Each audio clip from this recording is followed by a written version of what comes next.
This channel is supported by Truefire. Truefire is an online library. Enough, you can get the Truefire All Access Pass for as cheap as they ever do it, the $99 thing. So just jump and do that if you're looking for the best price that you can get Truefire All Access for. So I was watching No Cover Charge, the podcast with Jared James Nichols, Tyler Larson. No, not Larson. Tyler Larson's the Mixwave guy. Tyler.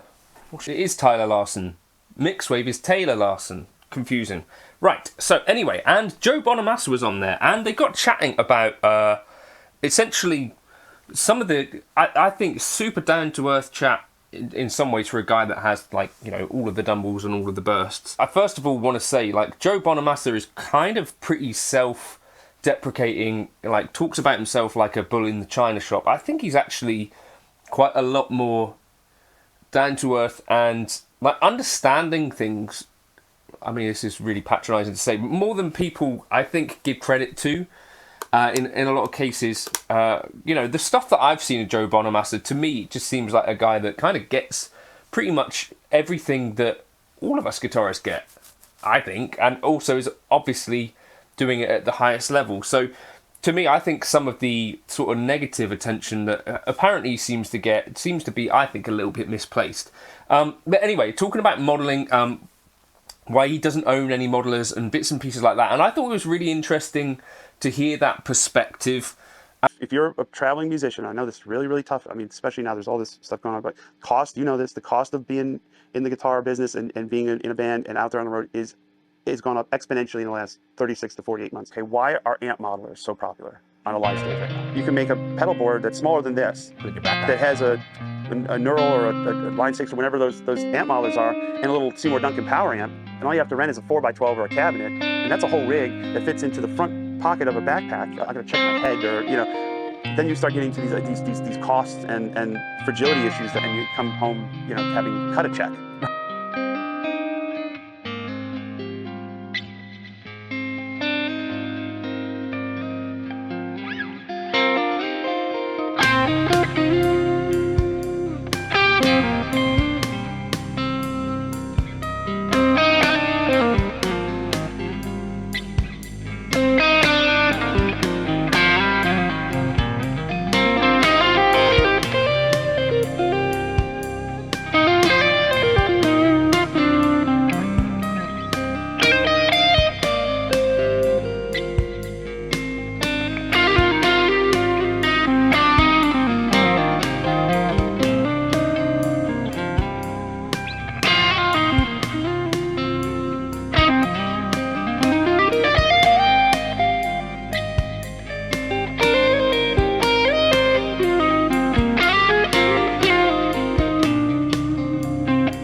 Does seem to understand why some people are using its stuff, and talk about how I strategize some of these things as someone who's using a digital modeler.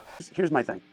I'm terrible with technology. I have very little patience. I have to make decisions of what mic I want to use, what position of the mic I want to use, what cabinet, what speaker, what version of the AC30 or Fender Twin, and then have to get all these parameters. I can just go up to a Fender Twin and Just do it. Or just set it in 3 seconds. But also accepting, and this is the real key thing that is a bit of a takeaway for me, because Joe Bonamassa talks about how he uses his volume pots quite a bit, right? And this is a thing that I've kind of realised, is that the more stage volume you have, which is kind of the thing that is why a lot of us aren't getting to use amps as much as we'd like.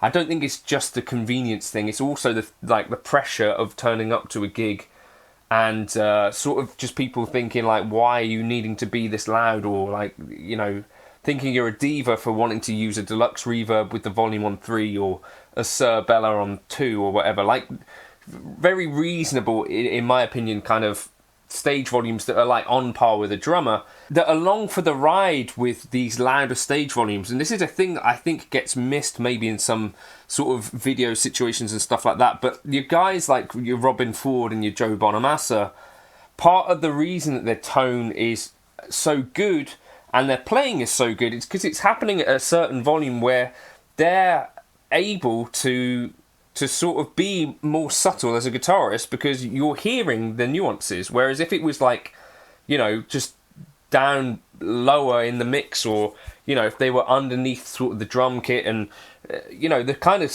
normal sorts of things that most of us guitarists now have to do, you just wouldn't hear any of those subtleties. And it would probably end up in a situation like, for me, I tend to play as like a volume on 10, tone on 10 all the time thing, because it's kind of like, well, they're not going to hear any of this anyway. And I think that is one of the real key things that I think is getting a little bit lost. And again, why I would say, to me, Joe Bonamassa is like a much more subtle, tasteful player than I think he gets some credit for, like, because he's on these stages where he's able to do these kind of things, in my opinion anyway. Yours might differ. Right, so one of the key things that he was kind of talking about was like the cost of touring, and this is definitely a factor as for why folks will take out like a modelling rig. So his example was like, you could have like a neural quad cortex, or 2 or 3 if you're taking them on tour for the sake of redundancy, and a little Seymour Duncan power stage. You could have that and you could check it in on your airplane or whatever you're using. And I think that, to me, I've not seen tons of that. I think Aaron Marshall from Intervals did use the Seymour Duncan power stage for a while. I don't know if he still is. He might be. But more often than that, in the UK, I feel like you tend to see either just the modeler, from my friends and peers or whatever, or the modeler and an FRFR. So, for example, I think Rob Harris from Jamiroquai had a couple of quad cortexes like on the floor, and then he'll either have something like the barefaced cab on stage. I think he's taken them with him now. Before that, he had some Laney LFRs. You know, that kind of thing is pretty common in a situation where like that, where sometimes the FRFR, you just aren't able to use them on a gigs, or sometimes you are. What he's really saying there is that like it's a cheaper alternative, and then he got on to saying like amps can be a bit fragile in transit, again, which is part of what we've heard. Another thing that I've heard many people talk about is like actual backline rigs are super variable, and like the amps are often sort of not that well maintained. And if you don't have a 7 amp rig like Joe Bonamassa, then if one goes down, then you're kind of stuck. And I guess this is the other thing, like it's not just about hiring 1 amp if you're touring, right? You need 2 for redundancy. And I guess that's kind of one of the factors. The other thing is, so Joe was saying like in his case, like he specifically said this, like he's that bull in the china shop guy who does like that one thing. And I think that's like a little bit dismissive of his own work, because you can see him like in bars and in bits and pieces, like sitting in with musicians, right? It's like he's a subtle guy. And when he was playing with Tyler and Jared James Nichols there, it's like he knows how to lay back and all that sort of stuff that you'd want. And but this is one of the things that he said, that I can, you know, rock up to a Fender Twin and I know exactly how to set it. Now, I think Joe would be in the minority in that respect in terms of feeling comfortable doing that. I can remember one time that I've been to a bar kind of gig, and Scott McKeon was playing in like a sort of like a jazzy setting, and he had a deluxe reverb silver face and no pedals or anything. And he was just playing a Strat into that, but it was all clean all the time. And I think actually that for most players, so unless you're really able to crank the stage volume, to me, I can't think of an amp that would be maybe less practical than a Fender Twin just by itself for most gigs. So like a Fender Twin is all clean all the time unless it's like really cranked, right? And in which case you'll be in the 115 decibel type range, right? And I guess for Joe Bonamassa, if he was doing that sort of thing, that he'd be using his volumes quite a bit to go between clean and then the blaring thing. But for... I just can't imagine like a gig where actually a Fender Twin would get me through like the stuff that I do. You need like a dirt box at least, right?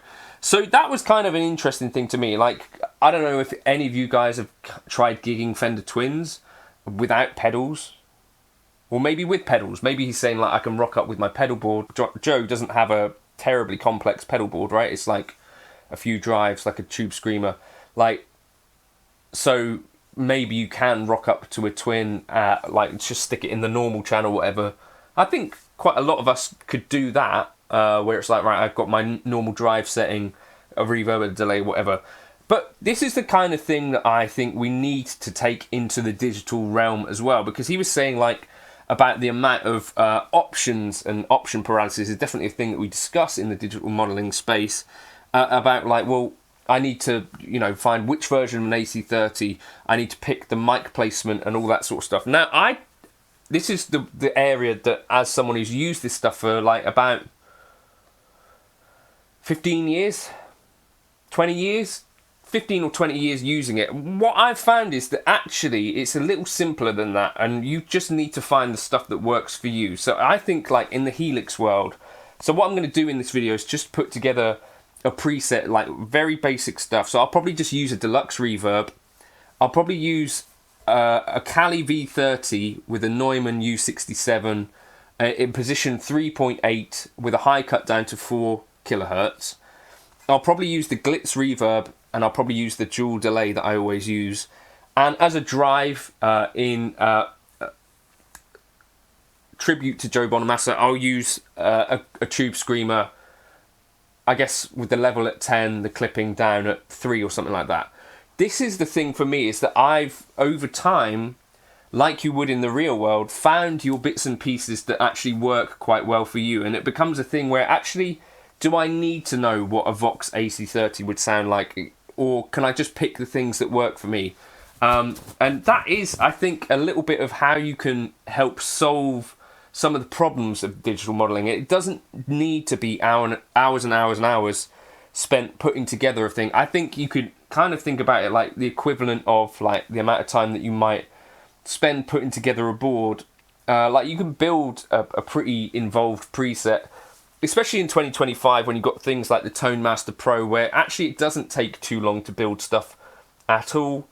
Even the Helix. That's the real key point for me, is that you need to narrow your options down before you get in there and start menu diving and looking at all the parameters and stuff. And part of that is finding a cab that works for you. So Leon Todd has got a specific cab that he uses for pretty much everything. For me, I've got the Cali V30 in Helix with a certain mic that over time I've just found, right, that is just the IR that I'm going to use, the stock cab. That just works for me. And you rely on those sorts of things instead. And likewise, like there's a Glitz reverb in line 6, which this is another thing to come on to, which is kind of like a little bit, I've become reliant on that, and that is kind of now my reverb tone, to the point where it's like other devices I kind of struggle with a bit, because it's like, well, I'm missing my sort of sound that I've dialed in. So I think you can get there.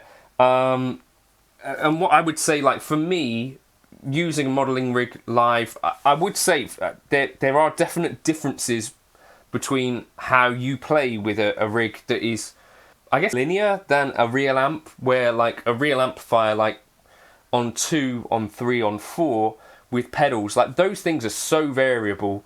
The thing that I kind of like about the modelling stuff for like function band stuff is that I can kind of just rely on it to do the thing that it does, and I can either have the FRFR or not. I can go into in-ears or not. My most ideal situation is like I've got a Fractal FM9 on the floor, I've got a Tonex cab behind me. To me, I don't feel like I'm generally missing out versus taking out an amp in most sort of, jobbing, gigging musician situations. That is kind of what it is for me, and I think many other folks, and I think probably quite a lot of us would like to be using real amps quite a lot more. But just the reality in 2025, I think, is that more venues in the UK than not are not that set up anymore for like a real amp. And we're not playing, I'm not Joe Bonamassa level, I'm not playing super yachts, I'm not playing arenas. What we're doing is normal kind of shitty weddings that require you to sort of blend in a little bit more than be the sort of star of the show. I think more people than not, this kind of modelling thing is actually kind of a useful tool to help you get your job done.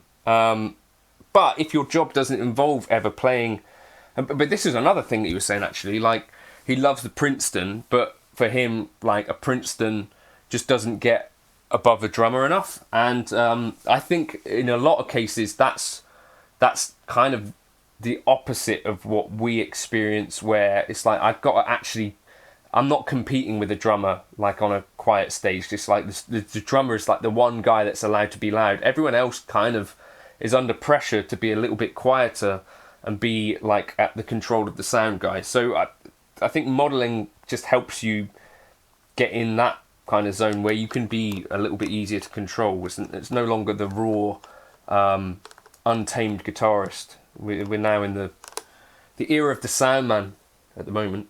No, let me know your thoughts in the comments. I've built this preset for the intro there, just deluxe reverb.